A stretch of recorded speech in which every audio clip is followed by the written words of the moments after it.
Good day sa inyo mga ka-tabs. Day 24 sa ating Run For You. So yun, tuloy-tuloy lang ang ating walk-run serye. So 60-day challenge. Day number 24. Let's go! Solo flight tayo ngayon. At nag-check pala ako ng timbang ng isang beses. Siguro mga 2 kg din na bawas.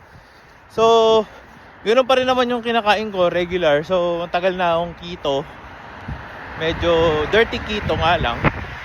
At hindi naman ako masyadong nag-adjust dun sa pagkain nung nagsimula ako mag-walking, running.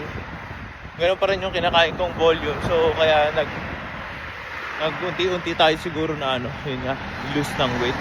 So plus yun sa atin. So yun, medyo masaya tayo sa outcome nun. So day 24. Kaya let's go. What happened, Andrew? Why are you crying again? I know. Running, right? Running.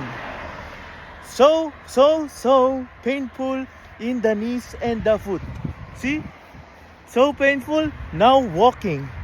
Malapit na tayo sa bahay mga ka-tabs yun. See you.